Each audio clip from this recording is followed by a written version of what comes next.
আমার কাঁদতে কাঁদতে আমার স্বামীর জন্য আমার কোলায় বিলে আমি খালে বিলে যে জায়গায় যাই আমার চোর পানি পড়তে পড়তে আমার চোর আর কোনো শেষ নাই। এমন জায়গায় যাই আমি না কান্দি। স্বামী হারা হলে যে মানুষের কি এত মানুষ যাগো স্বামী হারাই বোঝে। আসসালামু আলাইকুম সুপ্রিয় দর্শক শ্রোতা, আমার পাশে একজন ভাই আর একজন বোন আছেন। ওনারা গ্রাম থেকে ঢাকায় আসছেন। আমাদের সমাজে অনেক মানুষ আছে এক বেলাও খাইতে পারে না। বহু মানুষ আছে চিকিৎসার অভাবে খুব কষ্টে জীবনযাপন করে। আজকের এই ভিডিওটি যারা দেখবেন, আপনাদের কাছে আমার বিনীত অনুরোধ থাকবে এই ভিডিওটি এমনভাবে শেয়ার করবেন যাতে করে এই দুইটা মানুষ পরিবার নিয়ে কর্ম করে ডাইল ভাত খায়া দুনিয়ার থেকে যাইতে পারে। তো আমাদের সমাজে অনেক পয়সাওয়ালা মানুষও আছে। একটা কথা আছে যে নিজে বাঁচলে বাপের নাম। আমরা নিজেকে নিয়েই কিন্তু চিন্তা করি। এই যে পাশে যে ভাইটাকে দেখতে পাচ্ছেন, ওনার খুবই মারাত্মক সমস্যা। ওনার হচ্ছে যে রক্তনালী এইটা নষ্ট হয়ে গেছে, আর ওনার বাল্ব নষ্ট হয়ে গেছে। এই দুইটা এমন একটা গুরুত্বপূর্ণ জিনিস, যদি নষ্ট হয়ে যায় ওই মানুষের আর বাঁচার কোনো সুযোগ থাকে না। তা আমরা ওনাদের কাছ থেকে বিস্তারিত শুনবো। আসসালামু আলাইকুম। আপনারা কোথা থেকে আসছেন? আমরা বরিশাল থেকে আসছি। বরিশাল থেকে আসছেন। জি। এখন ওনার সমস্যা কি একটু বলেন। ওনার সমস্যা বলতে আমাকে দুজনেরই সমস্যা। আর বরিশাল ঢাকায় প্রথম আমার সমস্যা আমার ওই প্রস্রাবের নাল শুকিয়ে যাই, কিডনিতে পানি জমছে। তাই হওয়ার পর আমি ঢাকায় আসছি নিয়ে। ঢাকায় আসার পর ওনারা বলছে যে আপনার অপারেশনে আপনার 1.5 লাখ টাকা লাগবে। পরে আমরা গরিব মানুষ, আমি টাকা গুছাতে পারি না, এই লই খুবই চিন্তিত আছি, খুব একটা সমস্যার ভিতরে আছি। আমার 3টা ছেলে মেয়ে আছে ছোটো ছোটো। তাই এই চিন্তা নিয়ে আমরা সবাই আর কি ঘরের ভিতরে অনেক আছি। তারপর ইতির মধ্যে আমার স্বামী দিন মজুরি কাজ করে, ধরেন একদিন কাজ করলে আর একদিন খাই, এই অবস্থায় ডেলি দিনের কাজ দিনেই করে রে আমাকে সংসার পরিচালনা করা লাগে। তারপর এই স্বামী আমার এই টানছে খেচ্ছে, ঢাকা নিয়ে আসছি করছে।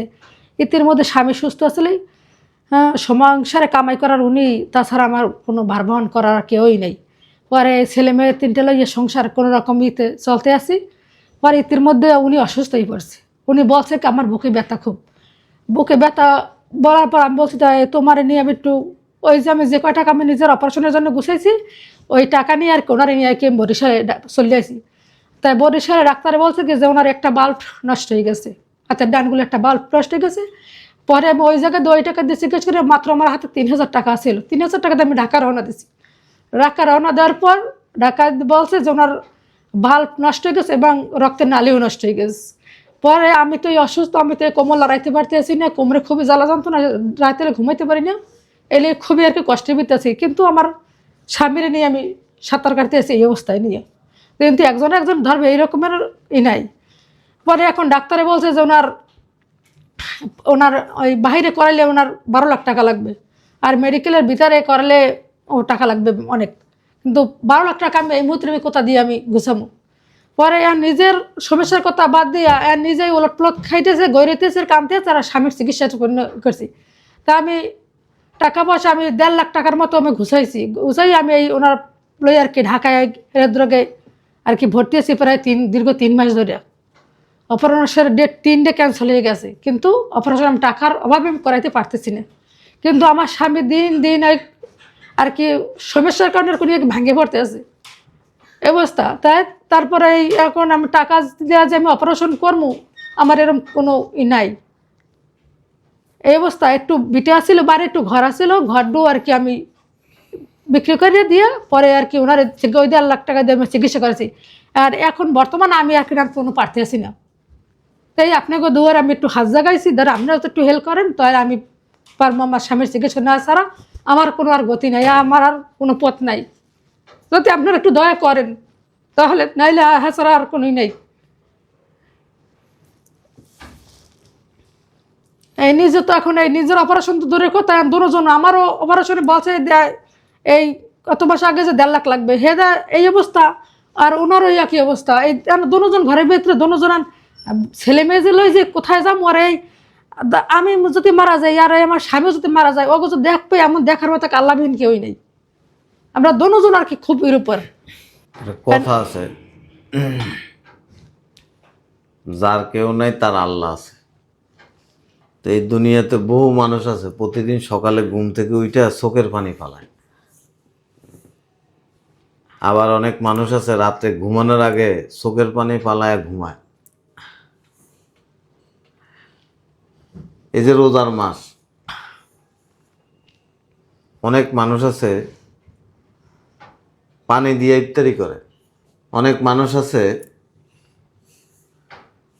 মুড়ি খায়া স্যারি খায়, হয়তো আমাদের চোখে পড়ে না, আমরা দেখি না। এরকম বহু মানুষ আছে রাস্তা রাস্তায় প্রেসক্রিপশন নিয়ে দৌড়াদৌড়ি করে, চিকিৎসা করাইতে পারে না টাকার অভাবে। মানুষের কাছে হাত বাড়াইলে অনেক মানুষ প্রশ্ন করে যে কাজ করে খাইতে পারে না, কাজ করে চিকিৎসা করাইতে পারে না। কিছু পরিবার আছে একজনের কামাই দিয়া সবাই চলে, আবার কিছু পরিবার আছে 2 জনের কামাই দিয়া পুরো পরিবারটাই চলে। যারা কামাই করে তারা যদি অকর্মা হয়ে যায়, ওই পরিবারটার অবস্থা কি হয়? আপনি 1 বেলা খাওয়াবেন, 2 বেলা খাওয়াবেন, বারবার কিন্তু খাওয়াবেন না, বিরক্ত হয়ে যাবেন। আমাদের যে দায়িত্ববোধ, এই জিনিসটা আমাদের ভিতরে আর থাকে না। এই পবিত্র রোজার মাস, যারা আমারে ভালোবাসেন, প্রবাসে আছেন, বিশেষ করে যারা প্রবাসী ভাই বোন আছেন, আপনাদের কাছে আমার ভাই হিসেবে বিনীতভাবে অনুরোধ থাকবে, এই রোজার মাসে অনেক টাকা কিন্তু জাকাত দেন, ফেতরাও দেন, আবার সদগায়ে জারিয়াও করেন। আপনাদের কাছে আমার বিনীত অনুরোধ থাকবে, এই আপনার জাকাতের টাকা থেকে, সদগার টাকা, ফেতরার টাকা, এই 2টা মানুষের একটু দিয়ে, অন্তত এই বুড়া বয়সে এই চিকিৎসা করায় অন্তত সন্তান নিয়ে ডাইল ভাত খাইতে পারবে। আর যদি সহযোগিতা না করেন, তাইলে হয়তো যতদিন হায়াত আছে এতদিন কষ্ট করে দুনিয়ার থেকে যাইতে হবে। তবে হাসরের ময়দানে আপনাকে আল্লাহর সামনে কিন্তু দাঁড়াইতে হবে, জবাব দিতে হবে। আপনি যদি জবাব দিতে না পারেন,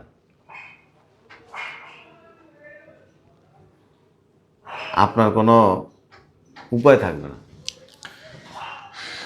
এখন কেউ যদি আপনাদেরকে সহযোগিতা করতে চায়, জি কিভাবে করবে একটু বলেন। বিকাশ নাম্বার আছে? হ্যাঁ আছে। জি বলেন। বলো। 01715924929। আবার বলেন। 01715924929। আচ্ছা, এটা হচ্ছে বিকাশ নাম্বার। ওনার নাম্বারগুলি আমি স্ক্রিনে দিয়ে দিব, আপনারা ওনার সাথে যোগাযোগ করে যতটুকু পারেন ওনাদেরকে সহযোগিতা করবেন।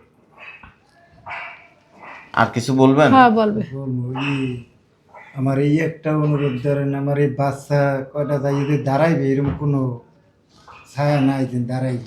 কেউ চোর সামনে যে দাঁড়াই, দয়া করে ধরেন আমার একটু আপনারা বাঁচান, আর কোনো কিছু চাই না। আমি হাত পাও ধরি, আমি একটু বলি আপনারা আমার একটু বাঁচান। আমার ছেলে সন্তান, আমার স্ত্রী দিন দাঁড়াইবে, এরকম কোনো ছায়া নাই। আপনার আর কোনো কিছু আমার বলার কিছু নাই। বলেন, কিছু বললে বলেন।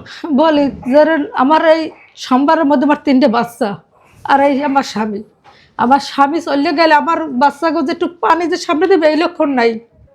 এখন আপনাকে যা মনে কয় এইটাই আপনারা একটু করেন, দয়া করবে। আপনাকে আর কিছু চাই না, আপনার কাছে এইটাই আবেদন আমার। আমার কাঁদতে কাঁদতে আমার স্বামীর জন্য আমার কোলায় বিলে, আমি খালে বিলে যে জায়গায় যাই, আমার চোর পানি পড়তে পড়তে আমার চোর আর কোনো শেষ নাই। এমন জায়গায় যাই আমি না কান্দি। স্বামী হারা হইলে যে মানুষের কি এত মানুষ যাগো স্বামী হারাই বোঝে। তো আর বেশি কিছু বলতে চাই না। আল্লাহ আমাদের সবাইকে ভালো রাখুক, সুস্থ আল্লাহ রাখুক। কাছে আপনারা একটু আমাকে দয়া ধরে ওনাদেরকে একটু সহযোগিতা করবেন, আর সহযোগিতা করতে না পারলে ভিডিওটা শেয়ার দিবেন। আসসালামু আলাইকুম রহমতুল্লাহ ওয়া বারাকাতুহু।